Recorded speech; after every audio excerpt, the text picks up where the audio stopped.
Moving to another issue that is you already touched on and is so critical for our nation, and is the issue of immigration. I'm a very proud Mexican immigrant, and I just became citizen 2 years ago. Thanks for choosing us, man. I have no doubt, Mr. President, that the American dream is still a reality because of the contributions of immigrants, particularly undocumented immigrants. I work with you a lot, and the President Obama, we met in a number of occasions to work on a lot of issues. We worked together on health, criminal justice reform, minimum wage, issues for trabajadoras.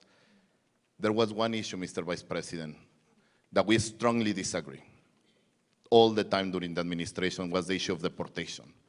It's an issue that has been devastating our communities, it's devastating our families. It's a painful issue, separation, exploitation of workers. It increases the vulnerability of our families. What can we expect from you if you become president on the issue of deportations? You privately know where I was on that, but I'm not getting into that because I was vice president. Number one, what you can expect is the people who are going to go back to school are the ICE agents. They're going to be re-educated. This is not about deporting anyone. This is not about, it's about keeping families together, not about separating families. And it's about making sure that we don't continue to add to the anxiety of our children in this school and everywhere else, where you have an ICE agent waiting outside of school for mom to pick someone up and she's undocumented, worrying she's going to be taken away. Or when you come out of 10 o'clock mass and you find there's an ICE agent outside, or you find an ICE agent is going to the doctor's office because they know you're going to have to take your child for the physical and take them away. No one will be deported in my administration who hasn't committed a felony, and felony is serious. Look, folks, look, second thing is, I'm going to increase, we tried to raise, as you know, and I will raise to 125,000 the number of refugees able to come under international law, able to come to the United States. Look what's happening in Venezuela.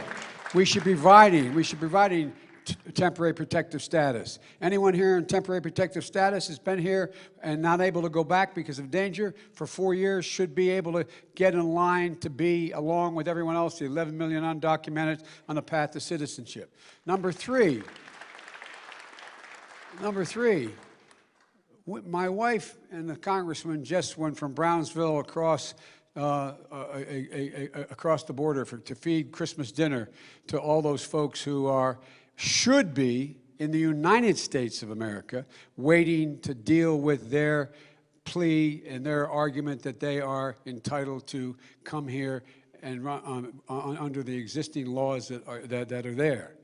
My wife came back with the congressman, and she was devastated. And she talked about what she saw. Children, it happened to be heavy raining time. Children living in mud and squalor. They should be in the United States of America. I would be surging judges to the border to make those early decisions about whether or not someone qualifies. Number two, no more family separation. It makes us, no, I really mean it. Look, the generation in America that is under the most, I spoke to the International Psychiatric Association in London and the American Psychiatric Association as well. You know the generation has the greatest degree of mental health and anxiety problems? Generation Z, people from the ages of 7 to 17. Why? Part of the reason is this anxiety about family separation. Another part is about guns in schools. You know, the greatest concern people have, no matter what their background is, of that generation, according to Hill Harris polling, getting shot in school. And we have a president who has, lets the NRA own the Oval Office. I'm the only guy that's beaten the NRA nationally. I eliminated assault weapons. I eliminated the ability of them to be able to have more than 10 rounds and background checks. So look, this is about the overall health of America. And by the way, you know, they talk about how much immigrants are costing America. Give me a break. The reason why our Social Security system is still solvent is because of immigration, about people they have jobs. The reason why we're growing. Look, we're the only nation in the world that's a major industrial power that is able to have replacement workers. Look what's happening. Look what's happening from China, which is xenophobic. They're not allowing anybody in to fulfill. Japan is xenophobic. All the European countries. We're the only country that has replacement workers. Because why? Because of all of you and your families and all the people who have come here to the United States to make us stronger. That's why we're who we are. We got to start. There's so much more. And by the way, everybody, there's 11 million undocumented. But you know, the significant portion of those people have overstayed their visas. They didn't cross the border. They crossed legally and didn't go home. But guess what? We have to make. How many of you here are dreamers? You're already an American, man. You're already an American. No, I'm not just saying that. I love the way these guys on the right talk about it. I can appear. How old when you came? 9 years old. Now I can say, Mom, leave me at the border. I think it's a crime to cross, man. Leave me here. Don't, come on. Come on, what are we doing? What are we doing? And by the way, every single solitary dreamer is going to be entitled to every educational benefit, including free community college, access to health care. For example, it makes no sense to take a talented person who's a dreamer, who wants to go on to college. I'm doubling the amount of money for Pell Grants from $6,000 to $12,000 a year. And I'm not trying to be nice. It's in our interest that you be able to go. Free community college, not a single cent to be paid, cutting it in half. But what we have to do is invest early. If I only have $1 to invest in education, I invest it before kindergarten, not after. And here's what I do. I was telling your superintendent and principal here, you're a Title I school. I'm going to triple Title I funding, and I can get it done. We can get it done. We're talking about going from 15 to 45 billion a year. You know what that means? It means we'll be able to pay teachers competitive wages and we won't lose teachers in our schools. Number one. Number two, everybody 3, 4, and 5 years old will go to school, not daycare, school. And whatever university in this country has pointed out, that'll increase by over 55%.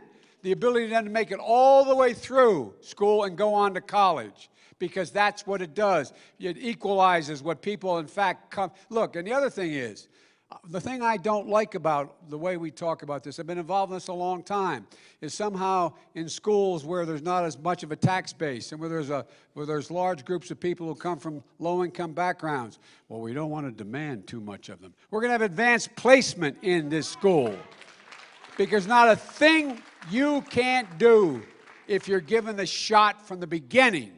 From the beginning. There's no 3-year-old in America. About 40% of your brain's already developed who cannot learn and cannot succeed. So there's so many things we're able to do.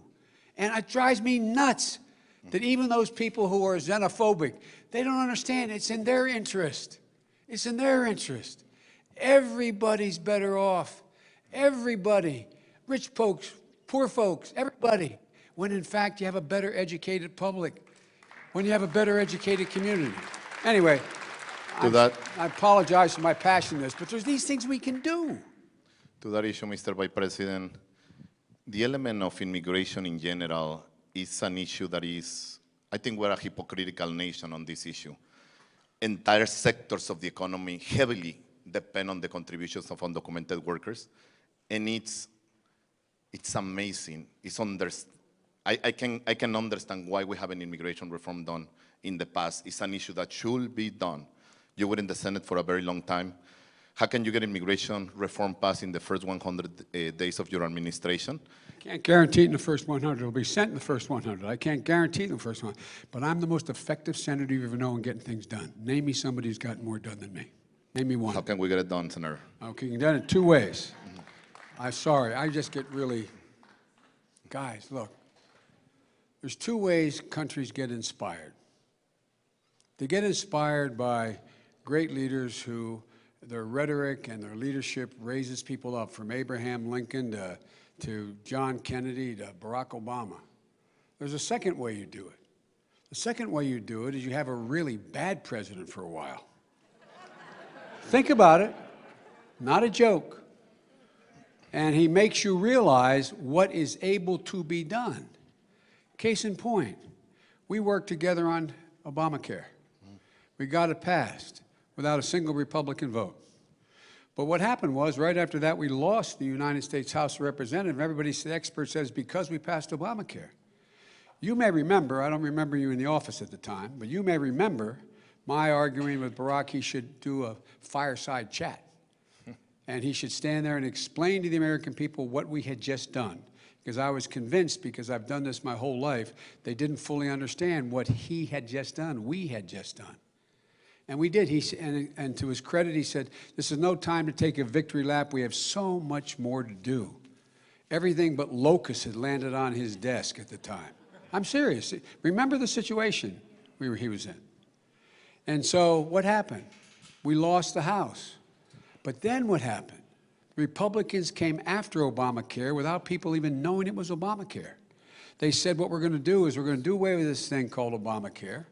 And they didn't realize the reason why, if they had a Down syndrome child, that they're able to have him covered because that pre-existing condition, they could afford to cover him now. They didn't realize if you had a 23-year-old son or daughter, they could still stay on your insurance policy because they would not have a job because the recession was so bad. They couldn't get a job.